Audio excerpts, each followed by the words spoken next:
지금 큰 꿈이 없다고 자괴감을 느끼실 필요가 전혀 없습니다. 저에게는 꿈 대신 분노가 있었습니다. 그것이 저를 움직이게 한 원동력이었고 제가 멈출 수 없는 이유였습니다.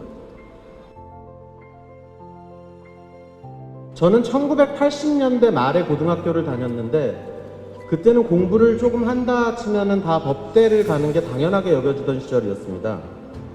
그러다 보니 제1지망도 저도 법대였습니다.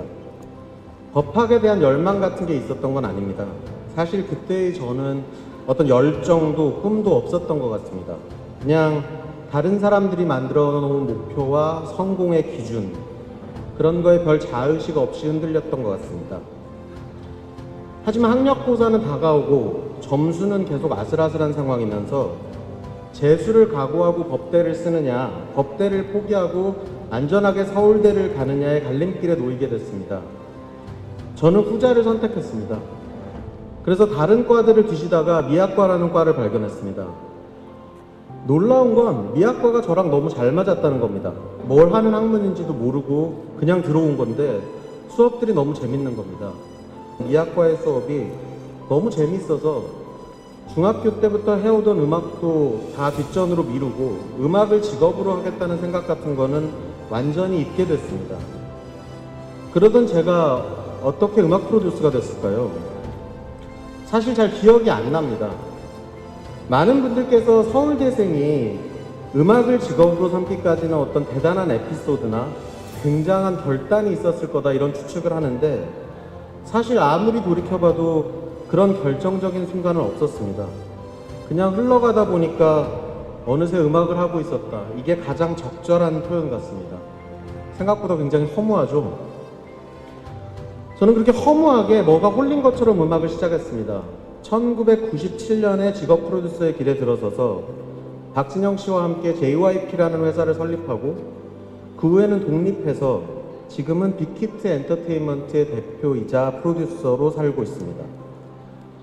우스운 게 독립한 후에도 굉장히 많은 선택지가 있었는데 왜 회사를 차리겠다고 생각했는지 그 선택의 이유도 잘 기억이 나지 않는다는 겁니다.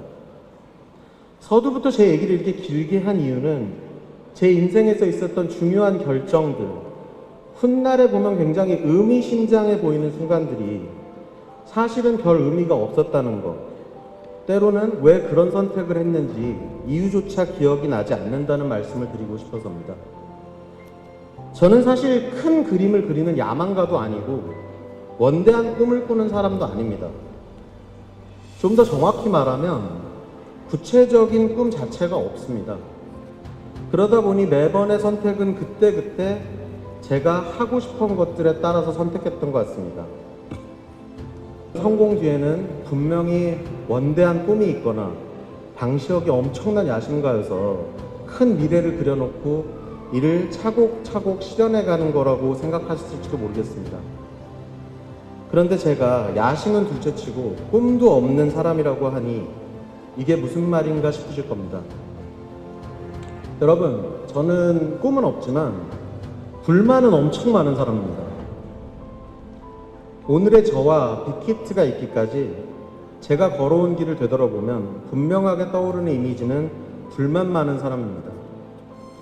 세상에는 타협이 너무 많습니다. 분명 더 잘할 수 있는 방법이 있는데도 사람들은 튀기 싫어서 일 만드는 게 껄끄러우니까 주변 사람들한테 패기친다. 혹은 그냥 원래 그렇게 했으니까 이런 이유들로 입을 다물고 현실에 안주하는데요. 저는 태생적으로 그걸 못하겠더라고요. 제 일은 물론 직접적으로 제 일이 아닌 경우에도 최선이 아닌 상황에 대해서는 불만을 제기하게 되고 그럼에도 개선이 이루어지지 않으면 불만이 분노로까지 변하게 됩니다. 이런 저의 성정은 제 작업, 제가 만든 회사, 일에도 똑같이 발휘되었습니다. 최고가 아닌 차선을 선택하는 무사한 일에 분노했고 더 완벽한 컨텐츠를 만들 수 있는데 여러 상황을 핑계로 적당한 선에서 끝내려는 관습과 관행에 화를 냈습니다. 외면하고 안주하고 타협하는 건 제가 살아가는 방식이 아닙니다. 원대한 꿈이 있거나 미래에 대한 큰 그림이 있어서가 아닙니다. 그것이 지금 제 눈앞에 있고 저는 그것이 부당하다고 느끼기 때문입니다. 제가 앞에서 저는 구체적이거나 커다란 꿈이 있지 않다고 얘기했습니다. 맞습니다. 어렸을 때나 지금이나 저는 그런 사람이었습니다. 저에게는 꿈 대신 분노가 있었습니다. 납득할 수 없는 현실, 저를 불행하게 하는 상황과 싸우고 화를 내고 분노하면서 여기까지 왔던 것 같습니다. 그것이 저를 움직이게 한 원동력이었고 제가 멈출 수 없는 이유였습니다. 저는 앞으로도 꿈 없이 살 생각입니다. 알지도 못하는 미래를 구체화하려고 시간을 쓸 바에는 지금 주어진 납득할 수 없는 문제를 개선해 나가겠습니다. 지금 큰 꿈이 없다고, 구체적인 미래의 모습을 그리지 못했다고 자괴감을 느끼실 필요가 전혀 없습니다. 자신이 정의하지 않은 남이 만들어 놓은 행복을 추구하려고 정진하시지도 마십시오. 오히려 그 시간에 소소한 일상의 한순간 한순간에 최선을 다하기 위해서 노력하시길 바랍니다. 무엇이 진짜로 여러분을 행복하게 하는지 고민하십시오. 선택의 순간이 왔을 때 남이 정해준 여러 가지 기준들을 좇지 말고 일관된 본인의 기준에 따라서 답을 찾을 수 있도록 미리 준비하십시오. 본인이 행복한 상황을 정의하고 이를 방해하는 것들을 제거하고 끊임없이 이를 추구하는 과정에서 행복이 찾아올 겁니다. 그렇게 하다 보면 반복은 습관이 되고 습관은 소명이 돼서 여러분의 길을 이끌어 줄 겁니다.